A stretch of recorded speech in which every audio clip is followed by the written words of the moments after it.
Hey guys, it's Morgan coming to you with another tech video. Today we are going to be rebuilding a Husqvarna TX300 shock. This is off my buddy Foxy Bibbs's TX300. It's originally actually off of his 250XC. He switched it over to his 300 because they're the same shock and it's already been revalved. But yeah, it's just been a long time. It needs to be serviced. So we're going to do that today. If that sounds fun, join us. Let's get after it.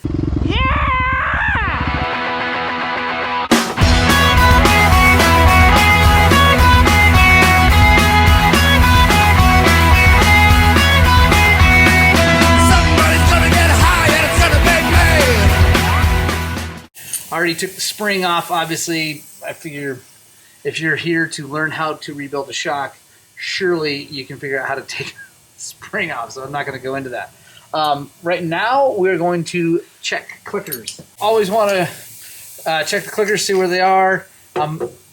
Actually, Brian told me that he just wants me to set it in the middle, but we're going to check them anyway. So he was 11 out on the rebound. And you always want to just take the clickers all the way out when you're going to service the thing, because that way oil moves where it needs to move easier. So he was 11 from all the way closed on the rebound, about 10 on the compression. And we're just going to open the high speed, because I always set the high speed at 1.5 for everybody, then let them do it. So open that all the way up. Now we're going to let the nitrogen out.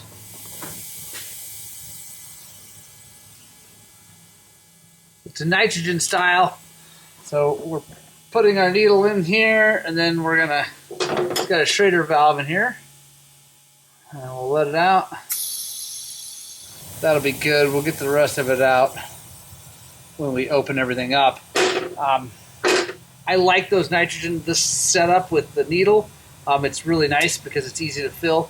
The problem is it's a little bit harder to just get it all out of there, but that's no problem. Got it ready to go. Now I'm going to take our seal cover off.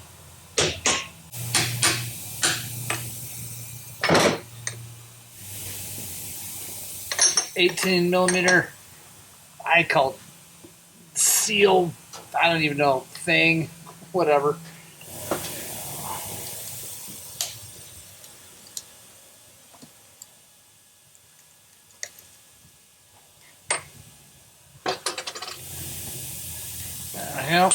Now we're going to come over here to our bucket so we can empty this thing, and I'll show you what it looks like.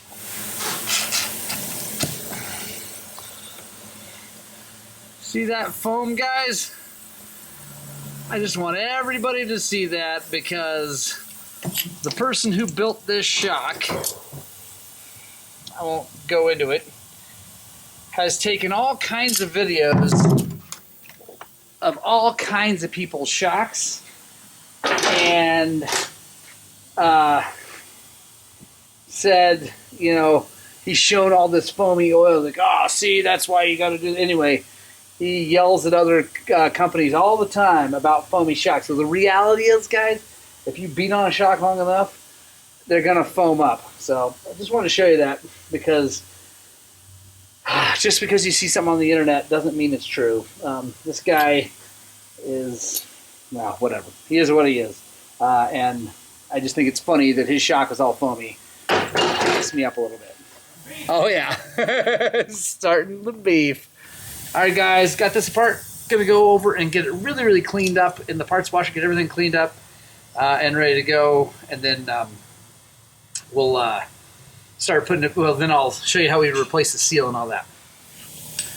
All right, we got everything cleaned up really good. Now we're going to take it apart and put a new seal in it, because that's part of the deal. When we're servicing these things, always put all brand new seals. We could just change the oil because it wasn't leaking, but I don't do that. All right, that thing is super tight and probably has some Loctite on it, so we're going to heat it up a little bit.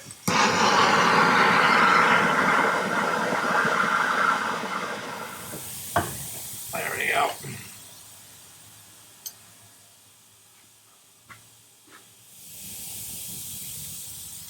Everything looks good. Now, here's the thing. Want to grab, this is just a flat blade screwdriver, but grab something that is smaller than the diameter of the shims. We're going to take the whole stack, move it up like that. So we have it like that. It can't come apart. Can't forget what order it was in. Set that over there. Now, here's our seal head. This is what we're going to be taking apart. This, while this is off, you can see it gets all gnarly and gummed up. So let's clean this up really, really well, so none of that stuff actually gets onto the seal and causes problems. All right, guys. So here's the seal head. I'm going to take this thing apart. Gotta get the spring out of the way. It's always a bit of a thing. There we go. Got to get this rubber bumper out. I just have this. It's like a seal kind of thing. Anyway, it's like a little spoon. It's very dull, which is what you want. Get that sucker out now. Next piece is this spacer.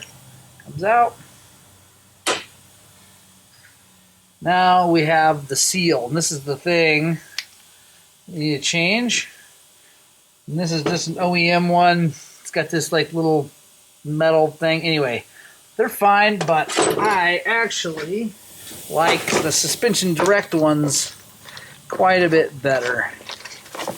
They're a Viton seal, and they don't use that little metal thing, which, like I said, I like a lot better. I always want to take a look. There's a bushing in here, that orange you can kind of see. That, make sure that that's all in good shape. It is. I'm going to go ahead and replace this dust seal. Alright guys, so when you're doing this and you're cleaning this, right down in the bottom there is a shim. So when you clean it, pull that shim out, make sure everything's nice and clean, and then you can put it back in.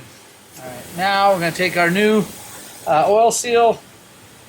We're just pushing it down like that. Super simple. Take this spacer, drop it down in, then our rubber bumper guy. Put our spring back in. Alright, got that installed. Now we're going to put a new dust seal on, because why not? We're making this thing all fresh and brandy new. Get all that on. Want to make sure this thing's nice and clean. You don't want any particles of anything in there if you can avoid it. Alright, set this off to the side. Alright, so now prep the shaft. I like to take a little bit of red Scotch-Brite, wrap it around here, and I'm just going to twist it and move it up and down. And what that does is it helps put just a really fine crosshatch in the chrome, which is going to help hold oil on here and help the seal and the bushing slide up and down with a nice film of oil on it. Some shops call that micro polishing, and they charge you more for it. We call it doing the right job, doing it the best way. Yeah, some guys, like I said, they try to charge you more for that kind of stuff, and it's just silly. All right, we'll chuck this back up, put everything back together. These things are really nice. It's a bullet. I think I got them from DRC. Put that on there, and then you just take this and it slides over nice and smooth. The way to go. Now we're going to take our shim stack, come back on, and we're going to clean this nut and this shaft really well, get them really dry so that when we put our Loctite on there, it's actually doing something. A little bit of red Loctite.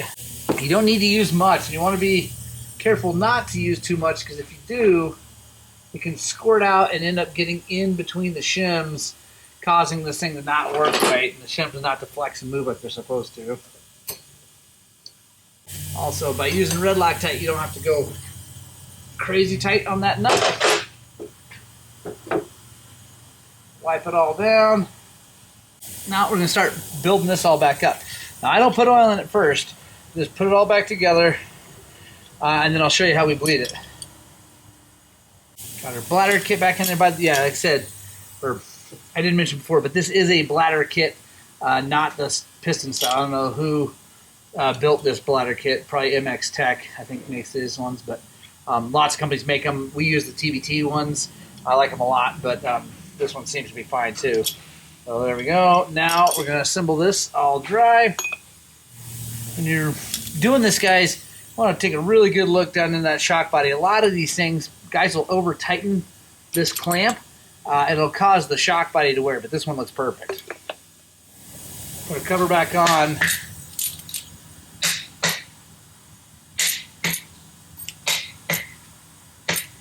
All right, now we're going to fill it through the high speed.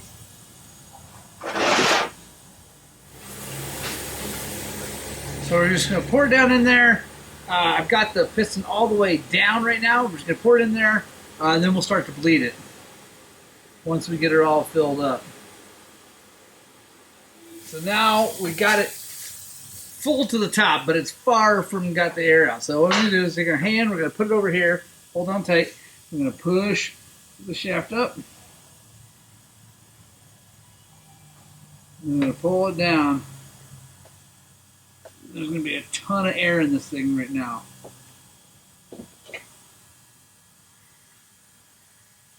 Let me show you guys. I can see if I can show you. You can see the bubbles coming out just naturally. Don't worry, we're going to do this a few times, and then I'm going to show you how we get all the air out. So hand over, nice and tight.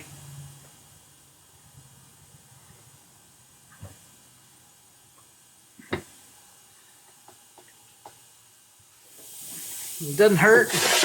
Take a wrench, just tap on things.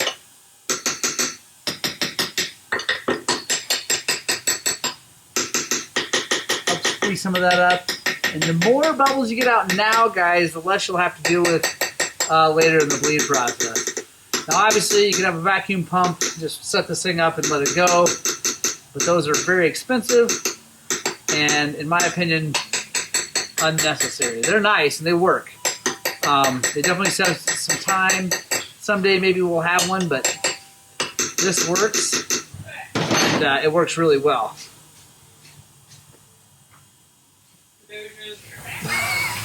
I'm just so tired. Oh my god. So good. Let's get back in the van and pick them up. Alright, so I think we're ready to get the bleed cup out. So what we're going to do, we're going to take our high-speed adjuster. We're going to ease this down in. Let me show you. We'll make a bit of a mess. Not too bad. There we go. Take our full.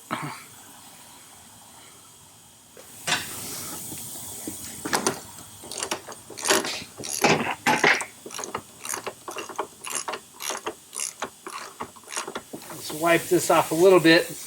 It's going to get dirty again. It's going to get oil on it again. But now we're going to take the bleed bolt out.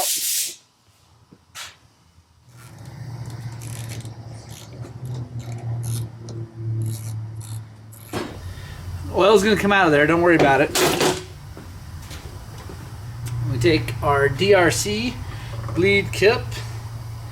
I'm going to thread it down in there.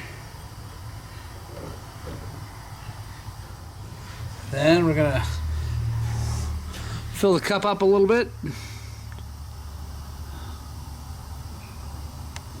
Doesn't need to be all the way. Just need to cover the bottom of that. You can see, you just got to cover that up.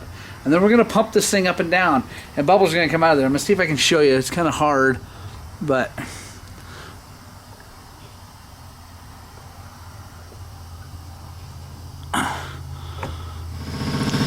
So there's little bubbles coming. Let me see if I can orient this a little bit better. I can show you guys.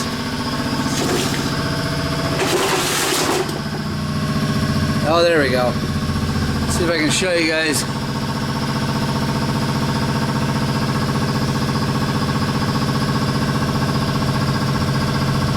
Again, it does not hurt to just tap on things.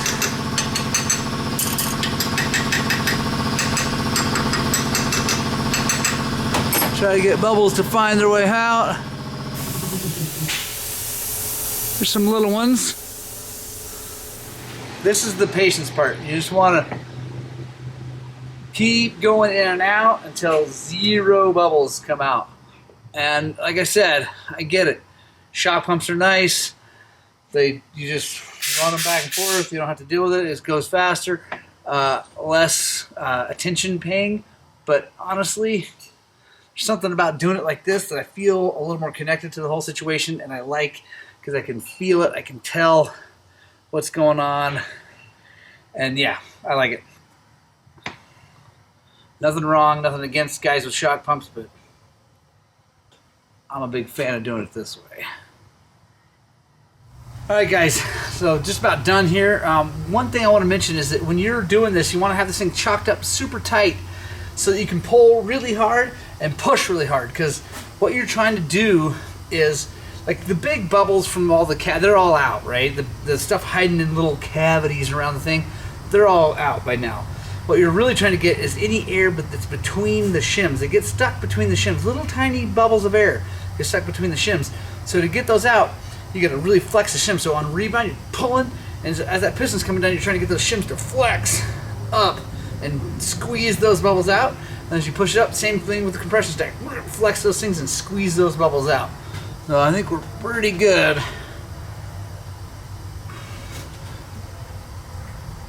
Yep. Clean as a whistle. So all good. Now we're going to come back down, pull it all the way out. We're going to dump out what's in this cup. This is a bit messy, but it's not that big a deal. I mean, part of doing suspension work is dealing with oil. So this cup comes off like this.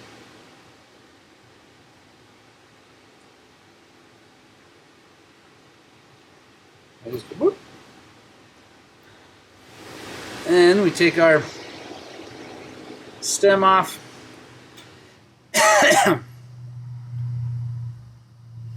When we're doing this, I like to tilt the shock so it's straight up and down. See, we got it like that. We come out.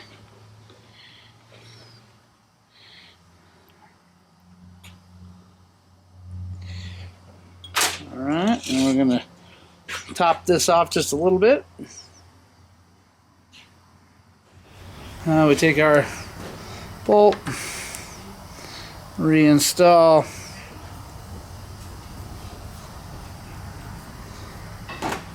Now we're going to fill it with nitrogen and test it one more time before we say yes. Flip her upside down here. Alright, so now we're going to take our nitrogen setup down over here. We're going to set it to about 160. Take our needle, screw it in here. And this is always the part that a lot of guys don't have, right? They don't have a nitrogen setup, and that's fair. I don't know about your guys' shops back home, wherever you guys are, but here, if you're in Montrose or ever, I generally will charge a shock for free. If you bring me a shock and hand me a shock, I will put nitrogen in it for free. You know, I'm not trying to pay the mortgage on nitrogen. A few cents worth of nitrogen. All right, so put that in there. We're going to open her up.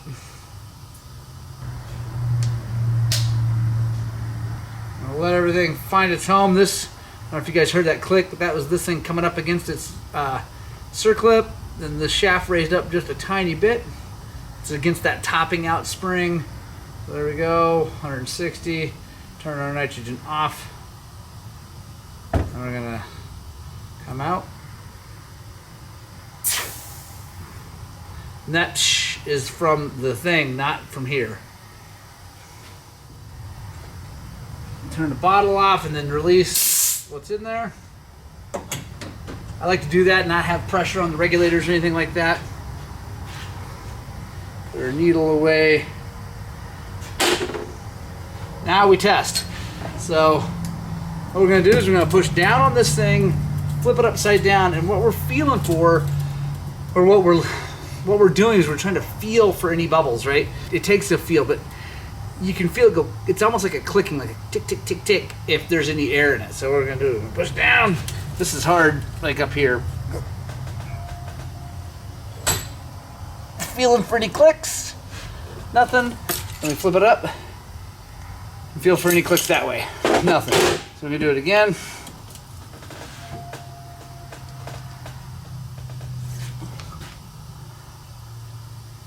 Perfect. No ticking, no nothing. So now I'm gonna put the spring back on, call our buddy Foxy Bibbs, let him know that his shock is all rebuilt and ready to rock. Hope that was helpful, guys. Hopefully it inspires you guys to try this on your own if you got some of the tools. It doesn't really take a ton of special tools except for the nitrogen situation. So pretty straightforward. This shock is like brand new now inside. It's all ready to rock and roll. It's going to work way better than it did. The oil was actually not as bad as I thought it was going to be, considering how many hours I think Bibbs has on this thing. But it's always better to do it early than it is to do it late. Alright guys, hope that's helpful. If you have any questions, comment below. If you think that was awesome, give us a thumbs up. Maybe hit the subscribe button if you're new here. And yeah, join us for lots more stuff. Later.